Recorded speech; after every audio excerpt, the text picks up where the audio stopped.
Off in the distance, you can see my Betson claw crane machine, which is manufactured by Elout of Belgium. Now, I've been having some erratic issues with this machine. There are two things that seem to be happening with it. The first thing, which hasn't happened in the past 30 or 40 plays, is that it appears to be ignoring the load sensor on the cable, on the claw string. So what happens is, the claw drops down, the load sensor snaps up as the string is no longer under any tension, and the motor should immediately reverse, bringing the claw back up again. It did it quite often before I restrung the machine. I replaced the entire claw string on it, and with a nylon cord. It hasn't happened as much, because before the string was too short. And what happens is the claw comes down, it remains under a load, and it runs out of string on the spool, so it either lets go of the string or it keeps raveling it up in the reverse direction. The other problem I'm having, which is what I'm really trying to fix, because I think I fixed the claw issue, is that the timer doesn't work. It displays random characters. But the credit counter works fine. I took the board out. Here it is. I've had this out once before, but here it is again.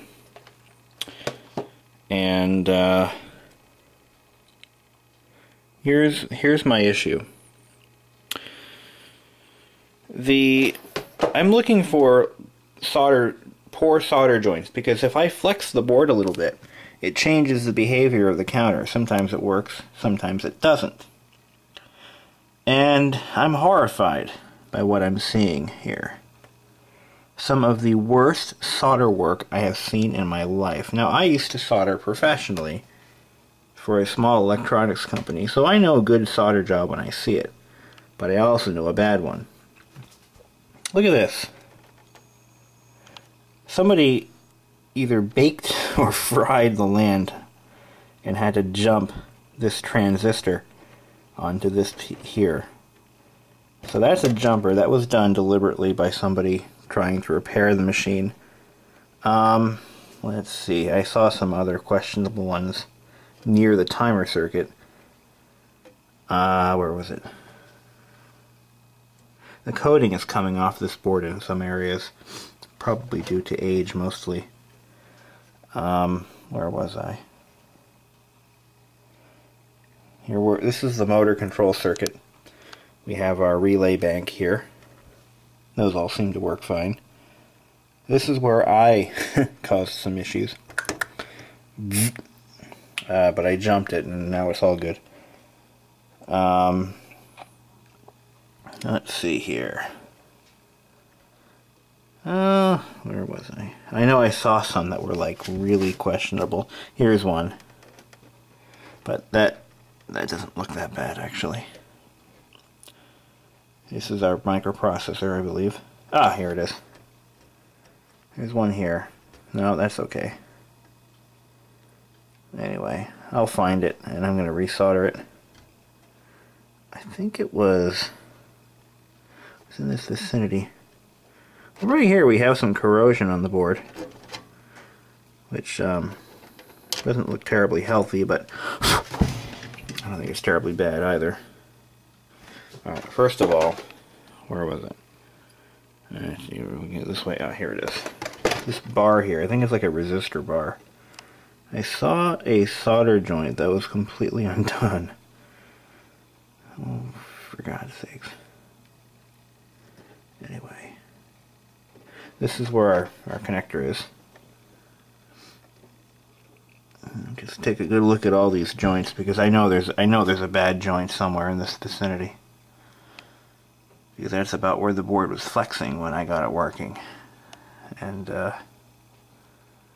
I'll find it and then I'll resolder it. I just thought I'd let you guys see what I'm seeing. But I guess I'm nuts because I can't find it. Anyway, this is obviously just a rush job board, probably made on the weekends. Actually, it really isn't that bad. I'm making it sound worse than it really is. But I'm going to touch up some of these, and hopefully we'll get her going. I mean, the game works fine now otherwise, but I do know there's a bad solder joint. Here's another one. Another transistor they had to jump. Why would they do that? It might be deliberate, it might not be. It just sticks out like a sore thumb. So I've identified a few trouble spots, and I'm going to hit probably every connector or every terminal on this block here. But with this beautiful magnifying lens, I was able to identify some trouble spots based on my experience as a solderer, and some actually were, there's one that is absolutely broken, and it's right here. It's actually broken free, it looks like. There was one that was even worse than that somewhere. Either way, I'm going to hit it with a soldering iron. And some of these really aren't that bad. I just marked them off because it just felt like the right thing at the time. So I'm going to show you some more fine examples of high quality in this board. Check this out. Ooh, like a dog taking a leak. This chip has a leg lifted and is patched into another part of the board. I don't know what, I think that might be a shift register. Not entirely sure. Not good at identifying chips yet. I'm just getting into this now. Well, digital stuff anyway. I know how to put the stuff in place, solder it down and all that, but I couldn't tell you what everything is. Alright, so there, oh yeah, and check this out.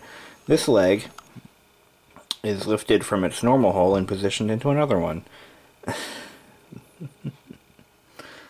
Oh my god. This is a hack job. And this is from the factory like this. This wasn't changed after the factory. It was made this way. Oh my god. So we got those two transistors that I found that were done that way. By the way, this VR1 is the volume adjustment. Right. Oh my god. Well, I did reseat all those pins. I resoldered each and every one. I think the break may be on the top side of the board. So by heating up each pin, I'm reflowing the solder from top to bottom, hopefully. I mean, I'm assuming that they inserted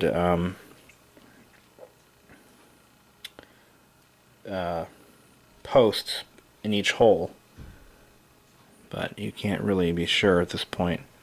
Oh wait, let's see. Yeah, it looks like they did. Here's a hole that's unused. It looks like there's not a rivet, but a post, or what the hell you call those things? I can't think right now.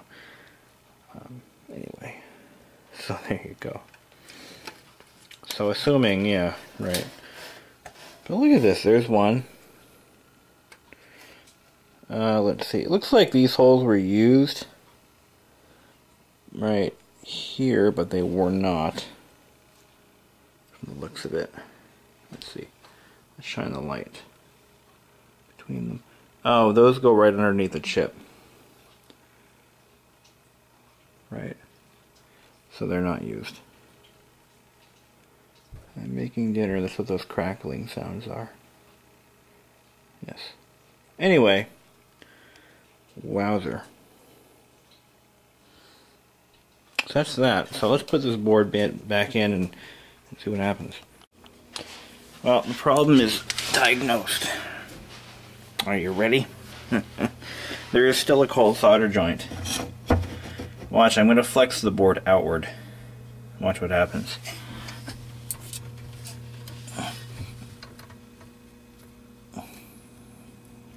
See?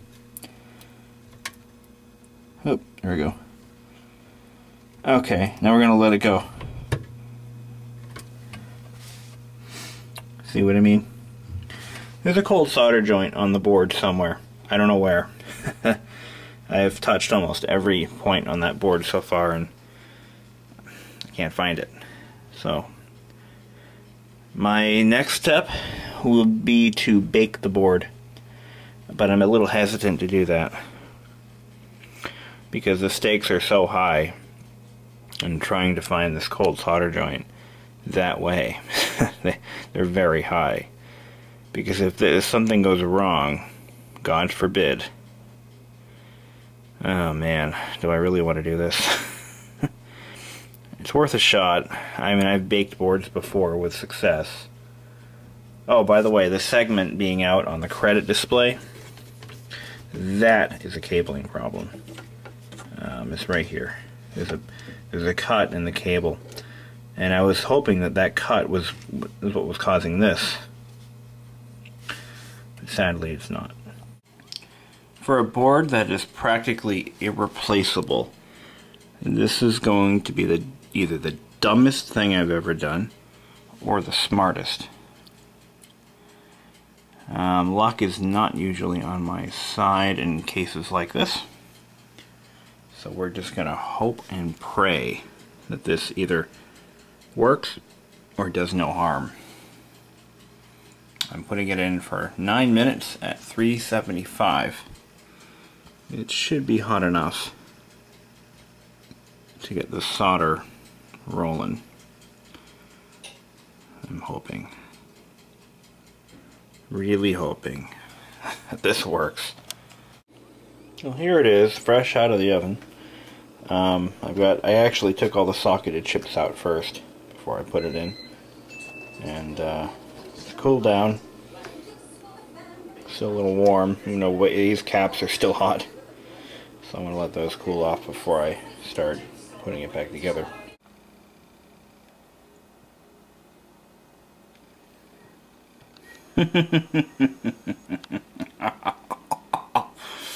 Yeah. Alright, now let's do the flex test. Let's make sure that this isn't a short-lived joy. We're flexing the board back and forth here. No changes. Yeah. We won the battle. But have we won the war? To test that, I've got to actually play the game.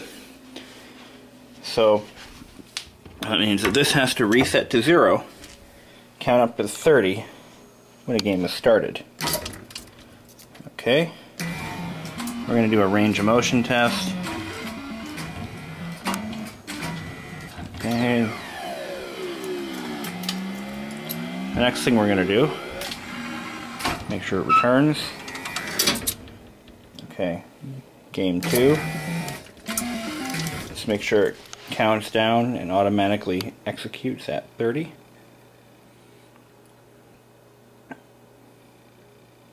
This can take a while.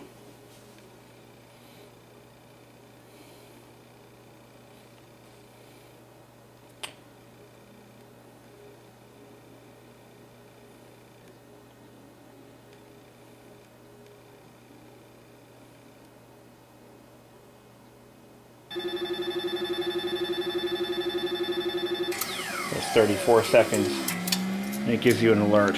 I didn't know it did that, actually. Great! So when we take it out of free play mode, the counter should display the seconds to execution automatically. So we're going to shut the machine off. It works a little bit differently when you have it in free play mode. The counter just keeps counting up. And that's switch number 5. We're going to block B. Bingo! Okay, switch number 6. Okay, yeah. Alright, let's fire it back up again.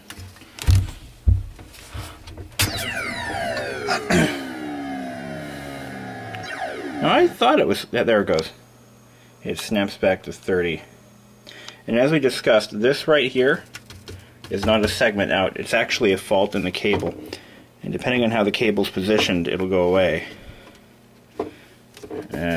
Gotta figure out where on earth that little break is. It's in here somewhere. I think it's right about here. There it is. So I've got to replace this cable anyway, but sweet, problem solved.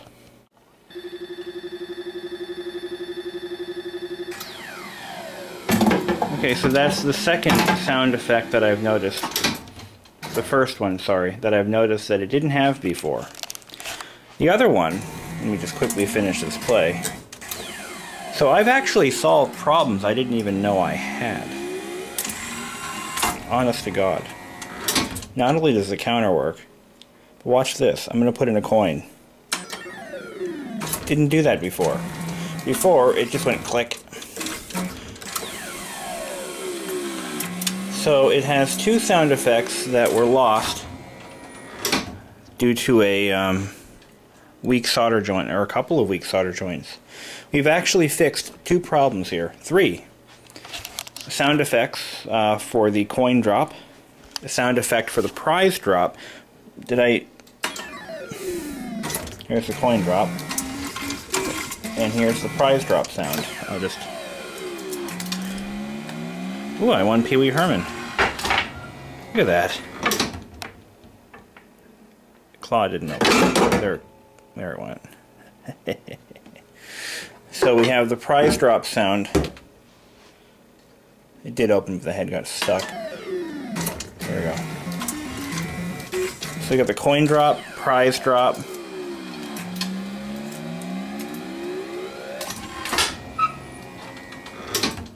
Maybe not. Okay, maybe it doesn't do that. But there was the countdown noise that it didn't have before.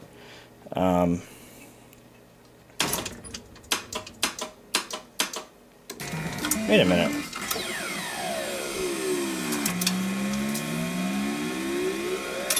It didn't do the coin drop noise. That's weird. Do this again.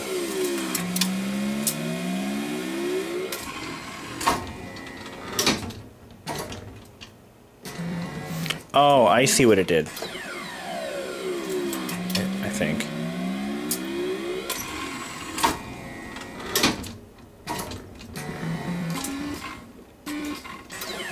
Let's just use up these credits.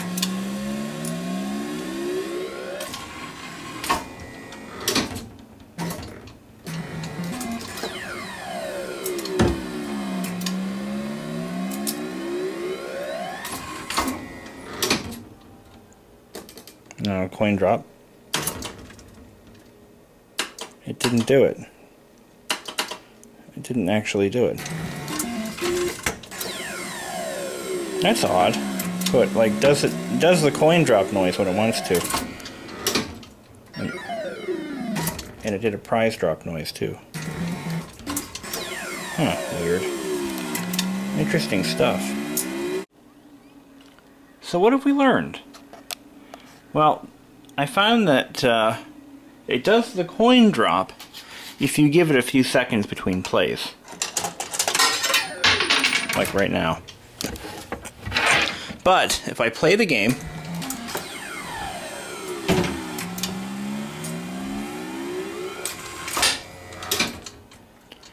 okay, and then do it immediately after, maybe it does. Well, I don't know. Whatever. All I know is it didn't do the coin drop noise before. So, where'd my quarter go? Where's my... Oh, there it is. I'm gonna put it back into free play mode. Ow! Watch your head. Number 5. There it is. Like, oh shit. I think I hit more than one switch there. Let's see. Oh, damn it. Now I gotta go through the dip switch settings. You get the idea. Have a good night, guys. And gals. I've just made an adjustment to the motor speed. I set it to 90%. Wow.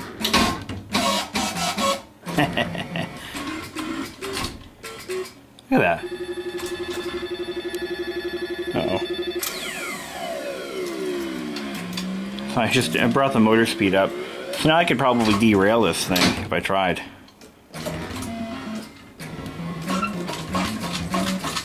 Wow.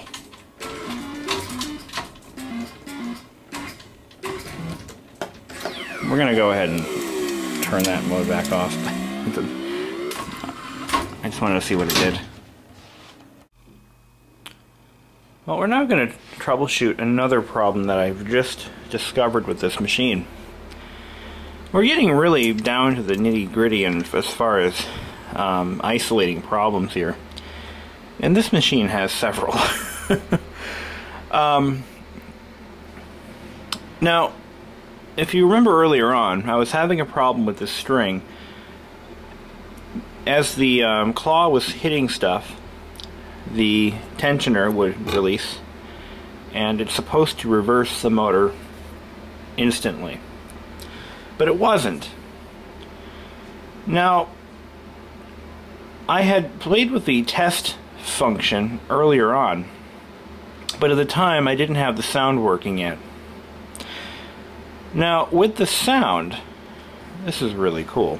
What it actually does is it tells you what switches are open that shouldn't be, and it also creates a tone which you can barely hear. Okay? But what you want to do, right now we have one switch open, this one, this left to right one. That's number 12. You can actually use the sound to help isolate switches that are functional but flaky. Now, as I move the switch in and out a little bit and bounce it around, the sound comes back, even though it hasn't actually released. That's an indicator of worn contacts inside the switch. That's exactly what was happening here. I believe this is switch number 14. What I would do is I would activate the switch and I'd move it around and the sound would come and go, indicating, once again, faulty contacts. But the good news is these switches are easy to service. You don't have to replace them. And I didn't do any of that. I actually took the switch completely apart and cleaned the contacts, which is exactly what I need to do with this switch. The problem is, it's in the most inconvenient location humanly possible. In other words, I can't get it out without tearing the whole machine apart. I have to take the side panel off, which is going to involve removing these corner pieces according to the manual. So I'm not looking forward to this. But if I ever hope to get this machine running right again, that's what I've got to do. Not fun. So I should reiterate, the symptom of a faulty left to right switch or home switch is that when it starts to home the trolley, it'll stop, but the motor will continue running because it's bottoming out on this rubber piece here. So the thing will keep running and running and running until you get a T2 error on the readout. So to fix that, we need to do this. Now, it only does it every once in a while, and as you can clearly see, and I'm going to move the switch so you can hear it better.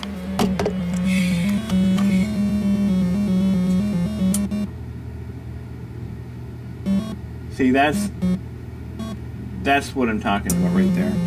You can't have that. This is going to suck, but somebody's got to do it. So, as I suspected, by removing the rubber trim, we've exposed screws. Lots of them. Once we get both corner pieces off, this glass panel, and the top, this glass panel will come right out. It's actually, this is the original glass, and check this out. This one's been replaced with plexiglass. Definitely not original. I wish this was plexiglass because it's lighter than glass. And plexier. So as it's clearly evident, I have removed the two side corners and the glass. Wasn't so hard. Now I gotta figure out what's holding this in place. I think it's glued in. Yuck. Damn it. Yeah, I think it is. Crap. Alright, well, we'll figure something out. But this is what I need to remove, these two screws, to get that switch out. Well, as it turns out, I was right. This is, in fact, held in by double-sided tape. I don't want to mess with that. So, I figured out that I can just grab these two screws and liberate the switch without removing that panel, which is nice. There's a little switch right here. And I'm going to have to desolder these wires to get it out. So, I've got to do a quick wiring diagram and that way I know how to get it back together. Alright, so we've got blue, robin's egg blue, on what looks like, I can't tell because I can't see it. I'll zoom in, there we go. Number 4. Alright. Oh! Ow, my back. That works. You'll notice that the black and the blue wire here are strapped together. And that's because the black is like a common, and the blue is strapped to it. And they actually connect to other switches. So, that's like the feeder side, and then this is the output side. Okay, the switch is now removed. There's all the wires hanging there. Okay, so we're going to take the switch over to our countertop. Oh, don't forget. We're going to be using basically emery cloth. I think this is 1500 grit sandpaper. As close to emery cloth as I have. And we're going to weasel our way into the kitchen. Alright. The nice thing about these switches is they're simply clipped together. They come apart very easily, or at least I hope this one does. Uh-oh. I might have a problem there. The switch I did for the tensioner on the claw came apart with a snap, and I'm afraid this one is riveted together. That might not be possible. I may actually have to replace this one. Maybe, maybe not. Let's see. So just prying it apart very carefully. And we want to make sure we remember where this actuator is located because it can go either way. Alright. Let's just take that off. Alright, so those are just pins that are pounded in place. Okay, sweet. So the problem we have here, by the way, there's a little spring in here, we don't want to lose that. Just set that aside. These terminals here, they look pretty good, but there's a little bit of oxidization buildup on them. And it's that oxidization that's causing our poor connection issues. And each switch blade has to be cleaned. See, just a little bit of oxidization. Not terrible, I've seen worse. These can go in any position. They don't really have to be put back in their original spots. So we're not going to worry so much about that. This is probably one of the easiest switches I've ever had to service. This one is probably the problem. I'm going to try to get nice up close on that one. See that little shiny spot? That's the only point where a good contact can be made. So if the switch flexes a little bit, or the plunger is moved in and out slightly, it'll break that connection and cause the issues that we're having. I couldn't get it on camera. I tried like 30 times in a row, but after I turned the camera off, of course, it malfunctions then. But we're just going to lightly sand, very finely sand the contact areas of each terminal. We don't want to go too crazy. And then we're going to clean them off with alcohol, each contact. So that's good. Very easy. Nothing serious, nothing too harsh. This saves us about $30 for a switch by doing this. You could certainly replace the switch if you're really into that, but I've already put enough money into this machine as it is. I mean, the lights alone cost me $40 to relamp, so I'm like not wanting to spend too much on this machine. I'm not putting it in an arcade or anything, so I don't have to worry about that. I'm not even planning on selling it at this point, so of course that could change very easily. So all of our contacts are clean. We're just going to quickly dust them with some rubbing alcohol, put it back together again. Okay, so now we have to put the blades back in to the switch. Now, the exception to this would be if the switch had any broken pieces, broken springs, broken contacts, worn out reeds, that kind of thing. But that's not really the case here. These switches were made very well. In fact, so well it lasted about 24 years. So that says something about the... these are made by Krausenet, or Krausenet in France. So they're pretty well made switches. Have no complaints there. We're going to just put the spring back on our reed and the button. Slide that back on like so. Not sure how long this repair will last. Obviously, you know, they're probably more vulnerable to corrosion now, but you know, who knows? We'll see what happens. I mean, again, the machine is as old as it is now. It's not really a major concern of mine if it lasts 5 years and breaks again. So we're going to try to hold this in that position, and we're going to use a screwdriver to collapse the spring. And don't lose that spring. It just went flying. I got it. I got it back. Sweet Jesus. Alright. So we're going to try to hold it in position as best we can. And we want to slide those reeds back into those terminals.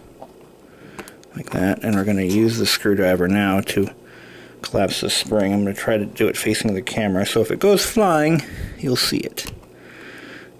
We don't want a flying spring. Oh, shh. Nikes. But yeah, if any parts are broken in the switch and you don't have another one to pull parts out of, then yeah, replacing it would be obviously a better choice. So, here we go. Almost got it. We want to get that spring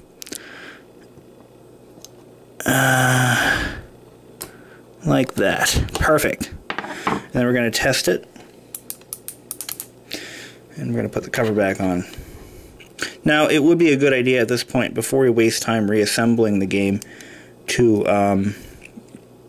check it with a multimeter, with a tone generator. That would be the smartest thing to do. So it mounts in like... Oh, we got to put these back in. These are important. And it looks like they go in like that. So, yeah, those have to be put back in place. That's critical.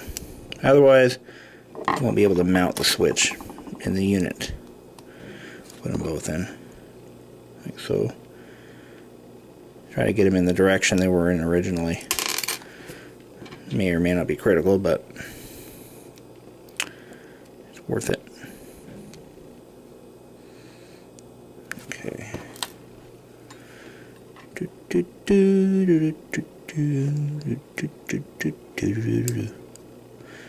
Alright, we want to get our reed back in. So it mounts like that. So the reed's going to go in like this. Not the reed, but the, sorry, the actuator. Like that. Don't you be putting it backwards now.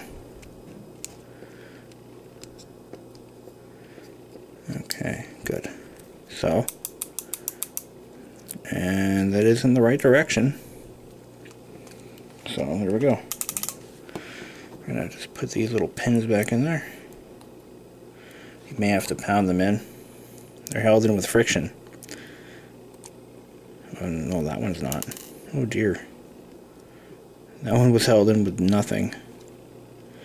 Nothing was holding that in. Oh dear. Might not hurt to find some way to glue this switch together. But, let's see. Maybe this one will go in right over here. That's better than nothing. Good enough for government work. Alrighty, so we've now repaired the switch. I'm pretty confident that it'll be just fine, but you never know. Let's got our multimeter here. I use my trusty 1994 Radio Shack that I got for Christmas in 1994. Okay, so what we're going to do now is we're going to check for an inconsistent tone. Let's see. I think we're just going to hook up these terminals here. So we're just going to hold those in place. Oh, that's not good. It could be the meter malfunctioning too.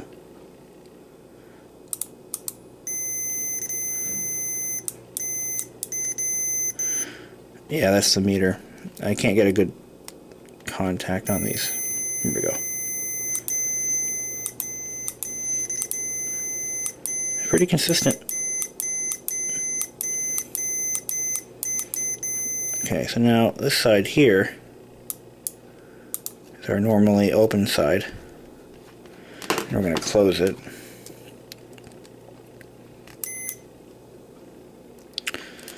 Here, let's try that. And I'm fluctuating the switch. You can't really see it on camera.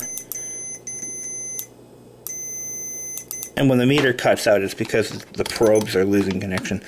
But I think we're going to call that one fixed. Not bad. Alright, we got our switch back in there. And it looked like it homed on its own. Let's drop in a few quarters.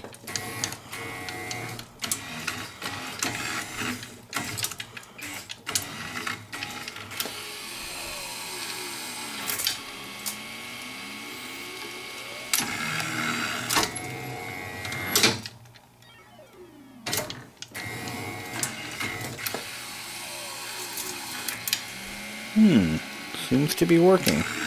I want a bear. Thank you.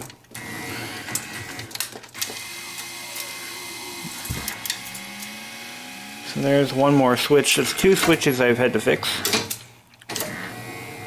I could always do the other ones while I have it apart, but what would be the fun of that? Save some fun for later. The other switches are working fine. There is actually amount of credits. So what I'm going to do now is put it into test mode. Okay, actually has to be out of, there we go. So, listen carefully.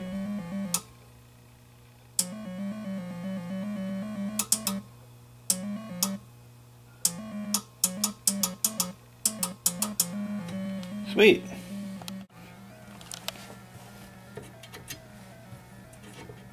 Oh, put it out of test procedure. It's gotta be home. There we go.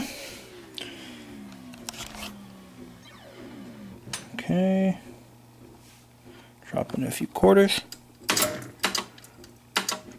Some more gameplay testing.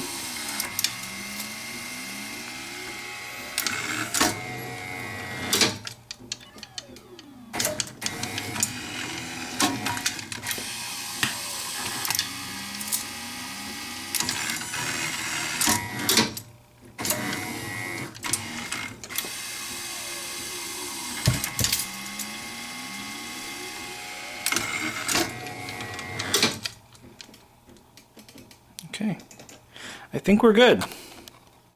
Okay, we got our corner pieces back in, the moldings are slid back in, like it never happened. Service Master. No, wait. Wait. What was that?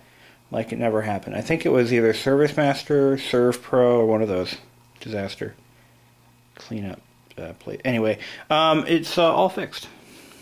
And I actually found out, accidentally, that when it's in when it's in attract mode, it only works in coin op mode.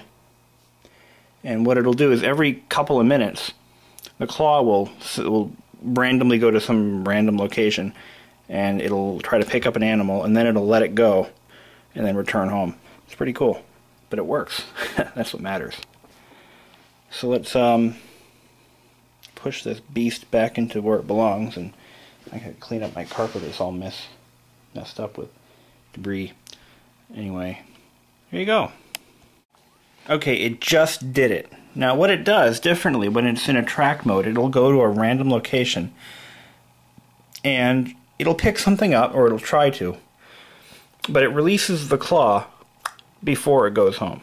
That way it doesn't accidentally pay out prizes. So that's a pretty nifty feature, actually. I like that. Pretty cool. Yuck. I'm gonna clean underneath. Yeah, it's gross. Ugh.